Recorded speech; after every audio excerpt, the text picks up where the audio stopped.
मुलं सुरक्षित नाहीयेत याला महत्त्वाचं कारण काय आपण मानताय? आणि जी आकडेवारी आपण पाहिली अपहरणाची महानगरी मुंबईतली ही थक्क करणारी आहे.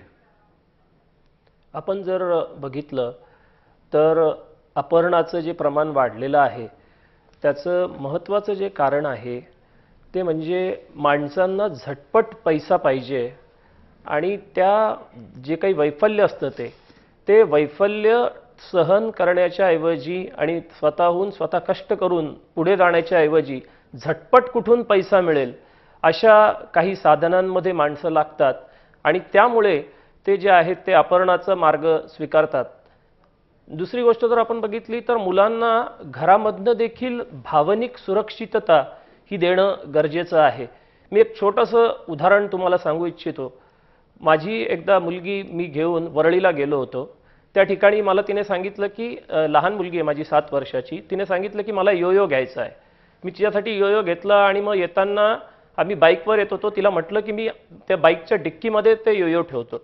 पण ती म्हटली की नाही नाही पप्पा मी हातात होल्ड करते आणि ती हातात होल्ड केला आणि रस्त्यामध्ये पडला. ती लागली रडायला. जनरली पालक काय म्हणतात की अरे मी तुला सांगितलं होतं ना, पण मी तसं अजिबात केलं नाही. तिला म्हटलं की तुला खूप चांगला वाटत होता ना तो योयो, तुझं खूप प्रेम होतं ना त्याच्यावर, एकदम तो म्हणजे तुला पिंक कलर खूप आवडतो ना. आणि ती सतत तिच्या भावनांना मी आरसा दाखवत गेलो आणि घरी येईपर्यंत ती शांत झाली. त्यामुळे घरामध्ये भावनिक सुरक्षितता ही देणं मुलांना फार गरजेचं आहे. आणि मुलांकडनं कुठलीही गोष्ट जरी झाली तरी ती पालकांना सांगणं हे महत्त्वाचं आहे. मगाशी आपल्या चर्चेमध्ये एक जण म्हणाले की परीक्षेत नापास झालाय म्हणून जर आपण कळवत नसू तर घरी कळवत मुलांना भीती वाटते. तर ती भीती जी आहे घरात असं वातावरण पाहिजे, अपयश आलं तरी आम्ही तुला स्वीकारणार, यश मिळालं तरी स्वीकारणार. ह्या गोष्टीचं जर आपण थोडं भान ठेवलं तर मुलांना घरातनं देखील सुरक्षितता मला वाटतं की मिळायला सुरुवात होईल. नक्कीच निलेशजी, आपण एक खूप महत्त्वाच्या मुद्द्याकडे खरं तर हात घातलाय. त्या मुद्द्याकडे आम्ही वळणारच होतो. अपहरण मोठ्या प्रमाणात मुलांचं होतंय किंवा आत्ता एक उल्लेख आम्ही पॅकेजमध्ये केला तो म्हणजे की भीतीपोटी मुलं आपल्या शंका आपले प्रश्न हे पालकांपर्यंत पोहोचवत नाहीत आणि त्यामुळे असुरक्षिततेचं वातावरण हे मुळात घरातच तयार होतं. तर यासाठी कसं वातावरण घरात असलं पाहिजे एक छोटंसं उदाहरण देऊन तुम्ही स्पष्ट केलंय, परंतु थोडंसं विस्ताराने सांगता येईल. पालकत्व म्हणजे नेमकं काय की ज्या पालकांना म्हणजे पालकत्व म्हणजे मुलांना जे आहे तो त्यांचा पतंग स्वतः उडवू द्यायचा आहे आणि पालकांनी आई वडिलांचं काम आहे ते चक्री पकडणं. ज्या पालकांना हे कळतं की कधी ढील द्यायची, कधी पकडून ठेवायचं, कधी गुंडाळायचं, ते जे पालक असतात ते सुजान पालक असतात. काही पालक नुसतेच ढील देत सुटतात किंवा काही पालक नुसतेच पकडून ठेवतात किंवा काही पालक नुसते गुंडाळायला बघतात किंवा दुसरा पतंग आला तर ते मुलाच्या हातात चक्री देतात आणि स्वतः पतंग उडवायला लागतात. त्या मुलाला स्वतःचे लाईफमधले प्रॉब्लेम हे स्वतः फेस करू देणं हे गरजेचं आहे. तर अशा पद्धतीने जर पालकांनी आपली जर भूमिका ठेवली तर ते मुलाला चांगल्या पद्धतीने हाताळू शकतात. नक्कीच यासाठी पालकांची जशी जबाबदारी आहे तशी मुलांनीही काही आपली जबाबदारी पार पाडणं गरजेचं आहे. मुलं अगदी छोटी असली तर ही जबाबदारी पार पाडू शकतील याची शंकाच आहे, परंतु काही मोठ्या मुलांनीही कुठल्या पद्धतीनं पालकांशी आपला व्यवहार ठेवावा किंवा सतर्क कसं राहावं या घटनांपासून लांब राहण्यासाठी किंवा या घटनांचे ते सावध होऊ नये यासाठी. मुलांनी स्वतःचा फ्रस्ट्रेशन टॉलरन्स वाढवणं हे गरजेचं आहे. आज जर आपण बघितलं तर काय होतंय की मुंबईमध्ये जी तरुण मुलं आहेत त्यांचा 55% मुलांच्या बाबतीत असं झालंय की रोजचे 4 तास हे ते मोबाईलवर वेस्ट करतायत. जर त्यांना म्हणजे आयुष्यात हे माहितीच नाही की आपल्याला नेमकं पुढे करायचं काय किंवा एखादी गोष्ट झटपट त्यांना पाहिजे, त्याहीमुळे त्यांना वैफल्य जे आहे ते मोठ्या प्रमाणावर येतं. किंवा तरुण वयात आलेली मुलं जी आहेत प्रेमामध्ये पडतात आणि मग त्यांना झटका बसला की मग असं गाणं गातात की जब दिल ही टूट गया अब जी कर क्या करे, आणि मग ती डिप्रेशनमध्ये जातात. त्यामुळे मुलांना जे आहेत ह्या सगळ्या ज्या समस्या आहेत वेगवेगळ्या त्यांना ज्या जाणवतात त्या स्वतःला हाताळायला शिकणं हे अत्यंत महत्त्वाचं आहे. नक्कीच निलेशजी, या अपहरणांच्या घटना रोखण्यासाठी कुठेतरी पोलीस प्रशासनही जबाबदार आहे किंवा आपला समाजही जबाबदार आहे असं आपल्याला वाटतंय? हो नक्कीच. मगाशी मी जसं म्हटल्याप्रमाणे समाज जो आहे, समाजातल्या काही घटकांना झटपट पुढे जायचंय, झटपट पैसा पाहिजे आणि त्या झटपट पैसा पाहिजे ह्या गोष्टीसाठी ते मुलांचं अपहरण करताना आपल्याला दिसतात. आणि ही जी सामाजिक असुरक्षितता जी वाढलेली आहे गेल्या 10-15 वर्षामध्ये आपल्याला मोठ्या प्रमाणावर ही जी टेन्शन जे आहे ते वाढलेलं दिसतं. त्यामुळेच आपल्याला लोक जी आहे समाजामधली तीर्थक्षेत्रांची गर्दी वाढलेली दिसते.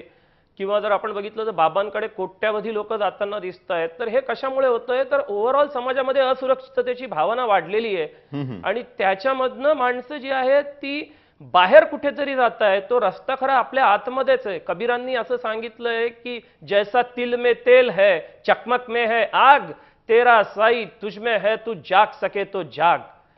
त्यामुळे तुकाराम महाराजांनी पण म्हटलंय की मन मळले अंतरी काय धोविले बाहेरी, नाही निर्मळ मन काय करील साबण.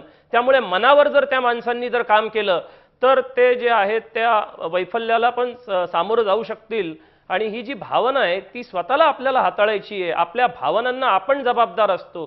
समजा एखाद्या व्यक्तीच्या आयुष्यात समस्या आहे, तशीच समस्या जर 10 व्यक्तींच्या आयुष्यात असती तर 10च्या 10 माणसांना सारखंच वाटत नाही.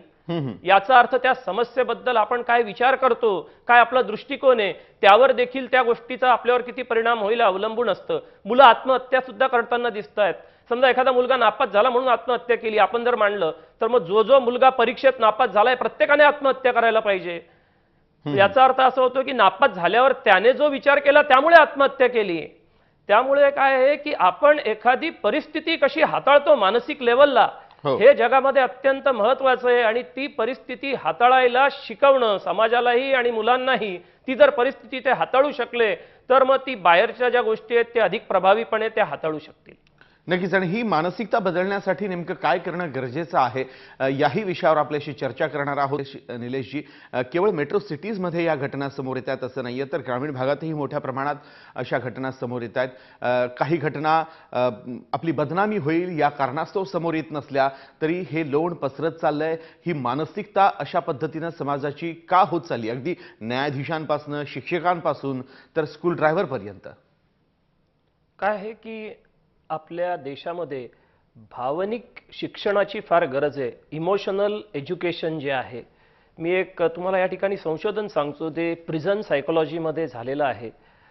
त्या ठिकाणी काय केलं की ज्या लोकांनी असे मुलांवर अत्याचार केले होते किंवा काही ठिकाणी रेप केला होता अशा लोकांना त्यांनी घेतलं आणि त्या लोकांना एक ट्रेनिंग दिलं की ज्या व्यक्तीवर तुम्ही अत्याचार केला आहे त्या व्यक्तीच्या जागी तुम्ही असता किंवा त्यांच्या कुटुंबाच्या लोकांना जो त्रास होतोय तो जर त्या जागी जर तुम्ही असता तर तुम्हाला काय वाटलं असतं.